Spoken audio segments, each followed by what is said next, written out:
Барыңыздарга салам, урматтуу өзүм врачмын долбоорунун катышуучулары. Сиздер менен бүгүнкү онлайн консультациядан көрүшүп турганыма абдан кубанычтамын. Анда эмесе биз убактыбызды кетирбей онлайн консультацияга кирише берели. Кимдин эгер суроосу болсо, мен менен түзмө-түз байланышууну кааласа, колуңуздарды көтөрүп байланышка чыксаңыздар болот. Саламатсызбы? Саламатсызбы? Мен түзө бирге кичине кечирээк кирип калдым. Сөз кылдыңызбы, бирок сөз кылган жоксузбу? Менин колу бутум дайыма тирдеп турат да.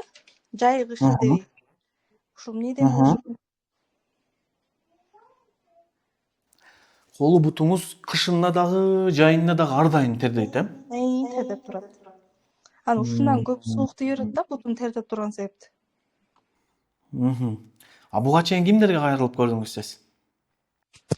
Негизи эч кимге кайрылып көргөн эмеспиз. Бул деген ушундай өзү эле ушундай го деп жүрүп ойлой берчүбүз да. Себеби меники дайыма ушинтип тирдеп турса, бирок көбүнчө толкунданганда аябай көбөйүп кетет да. Стресс болгондо, Экзаменге кирсем, күбөгө. Ушундай учурларда колумдуку көбөйөт, бирок бутумдуку дайыма эле бар да. Анан бул тер мындай ар кандай болот, жөн эле тердейт, жыттанбайт, эчтеке болбойт, жөн эле тер, Жөн эле тер, суу эле чыгып турат да. Канча жыл болду бул нерсеге? Мен бойдок кезинде, жаңы негизи бойдок кезинде бар болчу да, анан уже төрөгөндөн кийин аябай көбөйө баштады да.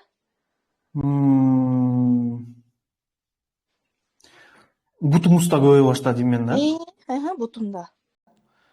Эмнеге эч кимге кайрылган жоксуз буга чейин? Же жөн эле ушу норма экен деп эле жүрө бердиңиз да мында, Норма экен деп эле жүрө бердим. Анан ошо сиздин эмеңизге катышып, анан ошо сизден эле сурап көрөйүн деп аткам да. Негизи бул сиздеги болуп аткан состояние бул гипергидроз деп коет да. Биздин ошол баягы алаканыбызда, биздин тамандарыбызда тер бездери болот да. Негизи нормада ар кандай физиологиялык факторлор учурунда, мисалы ысык болгондо, башка болгондо терморегуляцияны көзөмөл кылыш үчүн биздин организм ошол баягы потовый железаларды иштетип, кээде тер бөлүп чыгарып, кээде тер бөлүп чыгарбай, ушундай форматта көзөмөлдөнүп турат нерв системасы аркылуучу.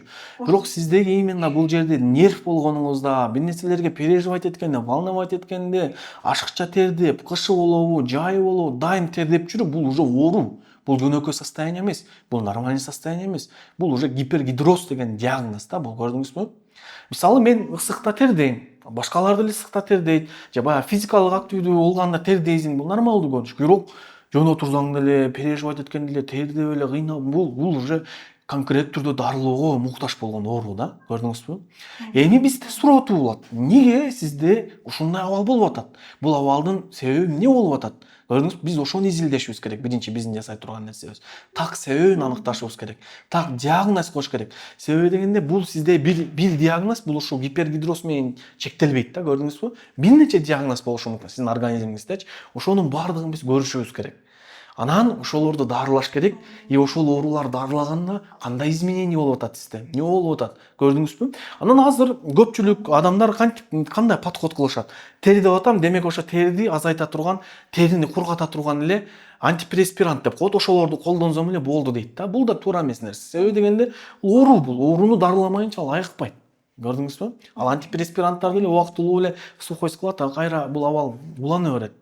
Көрдүңүзбү? Ошондуктан биздин азыр сиз менен жасай турган эң биринчи кадамыбыз так себебин аныкташ керек. Ал себебин аныктап коюу жөн эле просто так болбойт. Биринчи анамнезди изилдешибиз керек.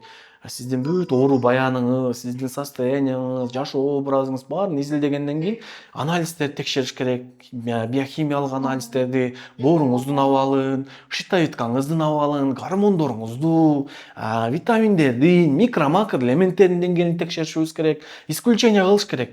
Ар кандай вторичный түрдүү ооруларды баардыгын көргөндөн кийин анан ошолордун негизинде диагноз коюлуш керек сизгечи. Көрдүңүзбү?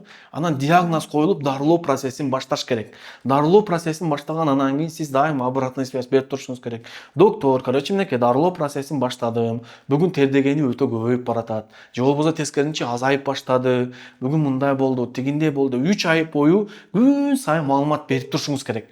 Анан сиздин жана 3 ай берген маалыматыңыздын баардыгын топтоп, 3 айдан кийин повторный анализдерди көрүп, анализдерде эмне изменениялар болду, клиникалык симптомдордо эмне изменениялар болду, баардыгын анализдеп, анан дарылоого коррекция кылып, ушундай форматта сизди айыктырыш керек да, көрдүңүзбү?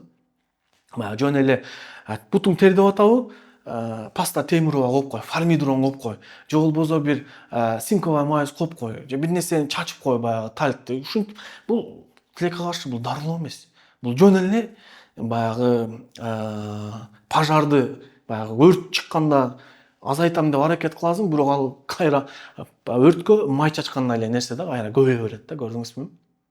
Ошондо урматтуу баттам. Ошондуктан сизге сунушум Сизге катталышым керек экен, сизге көзөмөлгө, именно көзөмөл алкагында кылышыбыз керек да. Мунучу биз жеке иштешип, бүт баягы күн сайын иштешүү менен гана бул нерсени чечишибиз керек да. Көрдүңүзбү?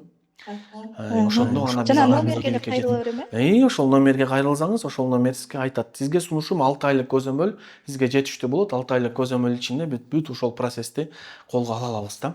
Көрдүңүзбү? Буйруса. Чоң рахмат, сиздин көп нерселериңиз бизге Пикириңиз үчүн жардам терең берип рахмат билдирем. чоң рахмат. Плюс алдыда дагы сонун маалыматтар чыгат, ушул өзүм врачмын долбооруна, сонун курстар, как раз ушул группадан чыкпай, дайыма улантып подпискаңыздар дагычы 1 айга болуп атпайбы? Дайыма улантып активдүү түрдө катышып туруңуздар, себеби алдыда дагы буйруса сонун нерселер болот бул каналыбызда дагычы. Чоң рахмат, Алла разы болсун. Эфирибизге бөлүнгөн убакыт да аягына келип жетти. Кимдин суроолоруна жооп бере албай калган болсом, кийинки эфирден жолугушканча амандыкта туруңуздар. Кийинки эфирде дагы ошол бүгүнкү эфирде суроо бере албай калган катталуучуларга жооп бергенге аракет жасайбыз. Анда эмесе көрүшкөнчө амандыкта туруңуздар. Буюрса бул жума алкагында дагы сиздер үчүн жаңы сонун контенттер, видеороликтер баардыгы чыгарылмакчы. Барыңыздарга ийгилик, амандыкта туруңуздар.